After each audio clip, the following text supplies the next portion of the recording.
नमस्कार मित्रांनो, स्वागत आहे माझ्या चॅनलवर जॉब विथ भूषण. तुमच्यासाठी एक हा GR घेऊन आलेलो मित्रांनो. हा जो GR असणार आहे मित्रांनो, राज्यातील अल्पसंख्याक समुदायातील विद्यार्थ्यांकरिता परदेश शिष्यवृत्ती योजनेबद्दल हा GR असणार आहे मित्रांनो. पदव्युत्तर पदवीसाठी म्हणजे PG साठी PhD वगैरे जे करणार आहे मित्रांनो, त्यांच्यासाठी इथं शिष्यवृत्ती योजना सन 2024-25 साठी विद्यार्थ्यांची निवड यादी आलेली मित्रांनो. PhD साठी आणि पदव्युत्तर पदवीसाठी मित्रांनो. ओके, परदेश शिष्यवृत्ती योजनेअंतर्गत हा GR असणार आहे मित्रांनो. संपूर्ण माहिती ह्या व्हिडिओमध्ये तुम्हाला देणार आहे. कोणाकोणाची निवड झाली त्याची नाव पण दाखवणार आहे मित्रांनो. शेवटपर्यंत बघायचा हा व्हिडिओ. चॅनलवर नवीन असेल चॅनलला सबस्क्राईब करून ठेवायचे आणि बेल आयकॉनला प्रेस करून ठेवायचे मित्रांनो. असे सगळ्या प्रकारची अपडेट आपल्याला चॅनलवर आपल्याला भेटत असतात मित्रांनो. जसं की मित्रांनो ते बघू शकता इथं दिलेलं आहे. आता राज्यातील अल्पसंख्याक समुदायातील विद्यार्थ्यांकरिता परदेशात पदव्युत्तर पदवी व PhD अभ्यासक्रमासाठी शिष्यवृत्ती योजना सन 2024-25 साठी विद्यार्थ्यांची निवड करण्याबाबतचा हा GR आलेला आहे. अल्पसंख्याक विकास विभागाकडून हा GR आलेला आहे मित्रांनो. GR जो आहे हा मित्रांनो दिनांक 4 ऑक्टोबर 2024 चा GR असणार आहे मित्रांनो. लेटेस्ट GR असणार आहे. ओके, त्यानंतर मित्रांनो प्रस्तावना. अल्पसंख्याक समुदायातील विद्यार्थ्यांना आर्थिक परिस्थितीमुळे उच्च शिक्षणासाठी परदेशातील नामांकित विद्यापीठामध्ये प्रवेश घेता येत नाही. त्याच्यानंतर विद्यार्थ्यांची गुणवत्ता असूनही त्यांच्या आर्थिक परिस्थितीमुळे उच्च शिक्षणापासून त्यांना वंचित राहावे लागते असं इथे सांगण्यात आलेलं आहे. अल्पसंख्याक समुदायातील मुलांना परदेशात शिक्षणाची संधी मिळावी व त्यांच्या गुणवत्तेला वाव मिळावा म्हणून शासनाकडून अल्पसंख्याक समुदायातील विद्यार्थ्यांना या विभागाच्या 23/11/2023 चा शासन निर्णय वेळोवेळी सुधारणा केलेल्या संदर्भाधीन शुद्धीपत्रकानुसार परदेश शिष्यवृत्ती योजना सन 2024-25 पासून लागू केली आहे मित्रांनो. त्यानुसार महाराष्ट्रातील अल्पसंख्याक समुदायातील विद्यार्थी पदव्युत्तर पदवी आणि डॉक्टरेट अभ्यासक्रमासाठी 200 QS वर्ल्ड रँकिंगच्या इथे लिहिले QS वर्ल्ड रँकिंग आतील परदेशातील शैक्षणिक संस्थांमध्ये प्रवेश घेतील अशा एकूण 75 विद्यार्थ्यांची योजनेअंतर्गत निवड करण्यात येऊन त्या परदेश शिष्यवृत्ती मंजूर करण्यात येणार आहे मित्रांनो. त्यानुसार सन 2024-25 या वर्षाकरिता परदेशात शिष्यवृत्ती योजनेअंतर्गत पात्र विद्यार्थ्यांची निवड करून त्यांना परदेशात शिष्यवृत्ती मंजूर करण्याबाबत शासनाची विचारधारणा होती मित्रांनो. हा झाला आपला प्रस्तावना. ओके, आता शासनाचा निर्णय काय मित्रांनो. इथं महाराष्ट्रातील राज्यातील अल्पसंख्याक समुदायातील विद्यार्थ्यांकरिता परदेश शिष्यवृत्ती योजनेअंतर्गत संदर्भ दिनांक 23/11/2023 च्या शासन निर्णयानुसार प्रधान सचिव अल्पसंख्याक विकास विभाग मंत्रालय मुंबई यांच्या अध्यक्षतेखाली गठीत करण्यात आलेल्या निवड समितीच्या शिफारसीनुसार व सदर शासन निर्णय तसंच वेळोवेळी सुधारित केलेल्या संदर्भाधीन शुद्धीपत्रकातील अटी शर्तीनुसार निवड केलेल्या खालील 33 पदव्युत्तर पदवी विद्यार्थी त्याच्यानंतर व डॉक्टरेट अभ्यासक्रमाचा विद्यार्थी एक असणारे त्याच्यानंतर असे एकूण 24 विद्यार्थ्यांची सदर शिष्यवृत्ती मंजूर करण्यात येत आहे मित्रांनो सांगण्यात आलेलं आहे. आता आपण इथं बघणार आहोत मित्रांनो कोणाकोणाची नाव वगैरे काय असणार आहे. इथं विद्यार्थ्यांचे नाव दिलेलं आहे, प्रवेश घेतलेल्या विद्यापीठाचे नाव, ज्या देशामध्ये त्यांनी घेतलेले ऍडमिशन त्याच्या कॉलेजचं नाव आहे, विद्यापीठ QS रँकिंग किती होती त्यांची. ओके, त्याच्यानंतर अभ्यासक्रम, परदेशातील विद्यापीठाच्या अभ्यासक्रमाचे नाव काय असणार आहे आणि अभ्यासक्रमाची कालावधी काय असणार मित्रांनो.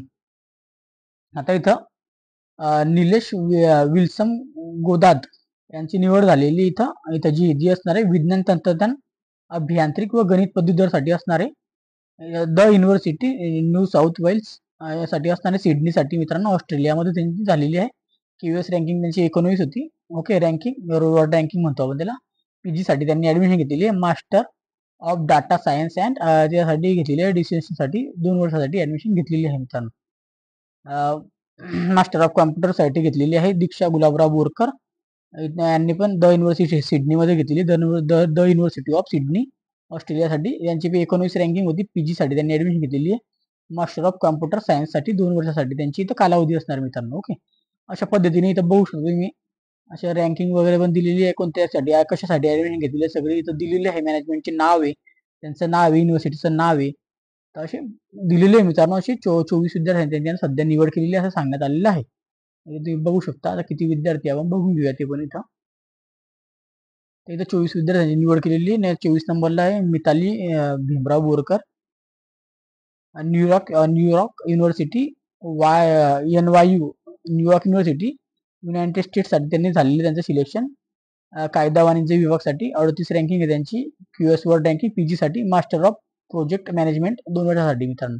त्यानंतर इथं लिबरल आर्ट म्हणजे डायरेक्टर येतं त्यांच्यासाठी निवड झालेली आहे. त्याच्यानंतर लिबरल आर्ट हॅन्डमेटिक्स पदव्युत्तर. त्याच्यानंतर मित्रांनो औषधी जैवविविधता पदव्युत्तर. त्याच्यानंतर मित्रांनो अशा पद्धतीने इथे निवड झालेली मित्रांनो. संपूर्ण माहिती मी तुम्हाला सांगितलेली आहे. नाव वगैरे पण दाखवलेली आहे मित्रांनो. तुम्ही याच्या PDF फाईल तुम्हाला आपल्या टेलिग्राम चॅनलवर किंवा व्हॉट्सअप ग्रुपला पण मिळून जाईल, नाहीतर तुम्हाला डिस्क्रिप्शन बॉक्समध्ये टाकून देईन मित्रांनो. ओके. तर परदेशात शिष्यवृत्तीसाठी निवड करण्यात आलेल्या विद्यार्थ्यांना अनुश्रेय शिष्यवृत्ती प्रदान करण्यासाठी आयुक्त समाज कल्याण आयुक्तालय महाराष्ट्र राज्य पुणे यांना प्राधिकृत करण्यात येत आहे.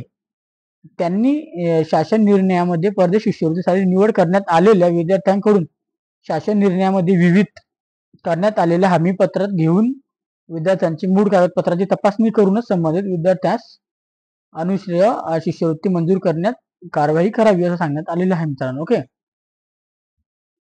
तसेच संबंधित विद्यार्थ्यांना शासन निर्णयात नमूद अभ्यासक्रम व कालावधी शिष्यवृत्ती मंजूर करायचे.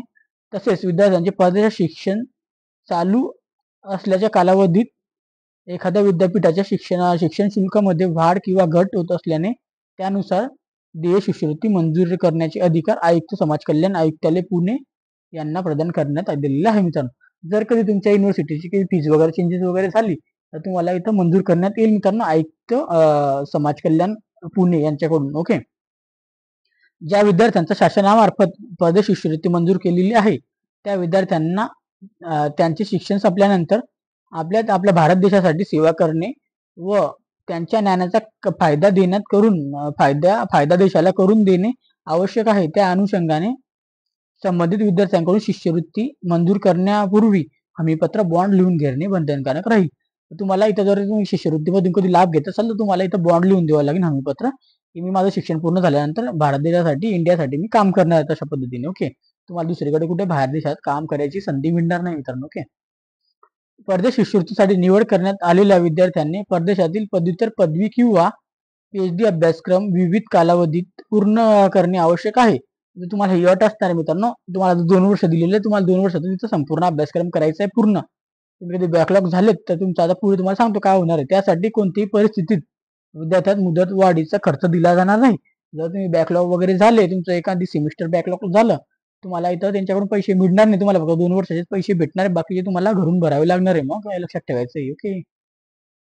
परदेशात शिष्यवृत्तीसाठी निवड करण्यात आलेल्या संबंधित विद्यार्थ्यात उच्च शिक्षण घेण्यासाठी ज्या शैक्षणिक संस्था विद्यापीठ अथवा अभ्यासक्रमात मान्यता दिलेली आहे ते ठिकाण किंवा अभ्यासक्रमात विद्यार्थ्यांनी परस्पर बदलल्याचे संबंधित विद्यार्थ्यांकडून शिष्यवृत्तीची रक्कम संपूर्ण वसूल करण्यात येईल. जर तुमची कधी तिथे निवड झालेली आहे आणि तुम्ही तिथून कधी दुसऱ्या कॉलेज ऍडमिशन घेतली कारण की कॉलेजला सरकार तिथं पैसे पाठवून देईल तुमच्याकडून ती पैसे फीज आकारण्यात येईल मित्रांनो. लक्षात ठेवा. सोडून पण आले तुम्हाला इथं पैसे भरावे लागतील एवढे चौडे. ओके मित्रांनो. शिष्यवृत्ती मंजूर करण्यात आलेल्या अभ्यासक्रमाच्या एकूण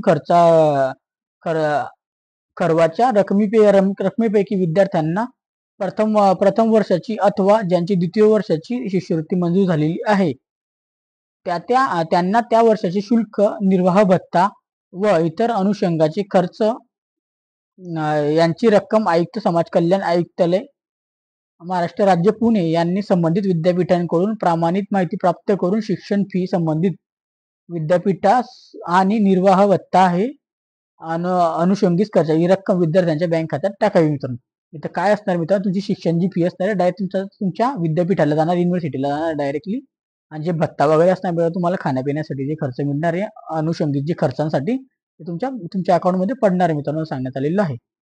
त्यानंतर वर्षाचे सत्रनिहाय शिक्षण शुल्क निर्वाह भत्ता इतर अनुषंगिक खर्च विद्यापीठांकडून प्रामाणिक माहिती उपस्थिती आणि विद्यार्थ्यांचा समाधानकारक शैक्षणिक प्रगती अहवाल प्राप्त करून त्यानुसार आयुक्त समाज कल्याण आयुक्तालय पुणे यांनी शासन निर्णयाप्रमाणे संबंधित वर्षाची अनुश्रेय शिष्यवृत्ती रक्कम वरील परिशिष्ट 6 मधुनुसार अदा करावी असं सांगण्यात आलेलं आहे मित्रांनो. ओके.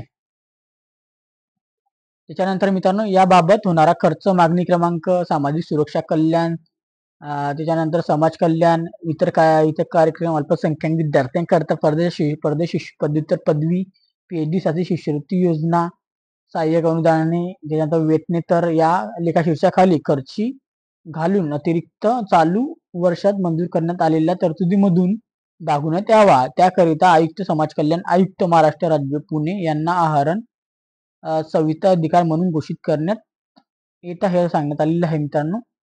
तर आयुक्त समाज कल्याण पुणे यांनी परदेश शिष्यवृत्ती मंजूर करताना वेळोवेळी निर्गमित केलेल्या संदर्भाधीन शासन निर्णयामधील अटी व शर्तींचे काटेकोरपणाने पालन करावे अशा पद्धतीने हा जी आर आलेला आहे मित्रांनो. याची पीडीएफ लिंक तुम्हाला मी डिस्क्रिप्शन मध्ये टाकून देईन आणि तुमचे नाव तुम्हाला बघून घ्यायची ज्यांची जी निवड झालेली आहे. इथं आता 24 विद्यार्थ्यांची निवड झालेली, 75 सांगितलेले पण 24 विद्यार्थ्यांनी आता निवडलेले आहे. अजून बाकीच्यांना पण संधी वगैरे असेल, त्यांनी परीक्षा वगैरे द्यायची, क्यूएस रँकिंग मध्ये रँकिंग आणायची, त्यानंतर तुमची निवड केली जाणार आहे मित्रांनो. अशा पद्धतीचा हा जी आर असणार आहे. तुम्ही बघू शकता दिनांक 4 ऑक्टोबर 2024 चा जी आर असणार आहे मित्रांनो. लेटेस्ट जी आर तुमच्यासाठी मी घेऊन आलेलो आहे मित्रांनो. ओके. तर जास्तीत जास्त मित्रांना शेअर करायचा आहे व्हिडिओ, ज्यांची निवड झालेली त्यांच्यापर्यंत पोहोचवा आणि ज्यांना अजून करायची असेल ते पण इथं अप्लाय करू शकता मित्रांनो. ओके. त्यानंतर मित्रांनो तुम्हाला व्हिडिओ आवडला असेल लाईक करायचं आहे आणि काही डाऊट वगैरे असेल तर कमेंट बॉक्समध्ये कमेंट करा किंवा माझ्या टेलिग्राम चॅनल किंवा व्हॉट्सअप ग्रुपला तुम्ही मला मेसेज करू शकता, तिथं फॉलो करून ठेवायचे कारण तिथं पण मी डेली अपडेट वगैरे देत असतो मित्रांनो. जसे जी आर येतात मित्रांनो तसे मी तिथं जी आर तिथं अपडेट करून देतो मित्रांनो. जी आर ते आपल्याप्रमाणे वाचून घेतात, मग नंतर त्यांचे व्हिडिओ बनवतो मित्रांनो, जसा टाइम मिळतो तसा. ओके मित्रांनो, अशी माहिती होती मित्रांनो. ज्या मित्रपर्यंत शेअर करा, आपल्या नातेवाईकांमध्ये शेअर करा सगळ्यांसाठी. परदेश शिष्यवृत्ती योजना जी मित्रांनो सगळ्या कॅटेगरीसाठी आहे मित्रांनो. सगळ्या कॅटेगरीजना उपलब्ध आहेत. आपल्या नातेवाईकांना ते सगळीकडे इथं त्यांना माहिती पोहोचवा मित्रांनो. ही जी योजना आहे मित्रांनो बेसिकली 2018 मध्ये राबवण्यात आलेली होती मित्रांनो. 2018 पासून ही परदेश शिष्यवृत्ती योजना आलेली आहे. बऱ्याचशा जणांना अजून 2018 पासून मित्रांनो कमीत कमी 18, 19, 20, 21, 22, 23, 24 आता 6-7 वर्ष होण्यात आले मित्रांनो. अजून पण काही काही जणांना माहिती नाही मित्रांनो. काही पालक वर्गांना माहिती नाही, तर विद्यार्थ्यांना कुठून माहिती पडणार आहे मित्रांनो. आपला हेतू एकच असतं की विद्यार्थी मित्रांपर्यंत माहिती पोहोचवायची, कारण की त्यांना पण या शिक्षणाचा लाभ घेतला पाहिजे मित्रांनो. शिक्षण एक ना वाघिणीचं दूध आहे मित्रांनो, ते कधी पण आपल्याला त्याचं फळ मिळत असतं मित्रांनो. ओके. तर मित्रांनो जास्त मित्रांपर्यंत शेअर करा हीच आपली विनंती आहे आणि चॅनलला सबस्क्राईब करून ठेवा, बेल आयकॉनला प्रेस करून ठेवायचे आणि टेलिग्राम आणि व्हॉट्सअपला जॉईन व्हायला नक्की विसरू नका मित्रांनो.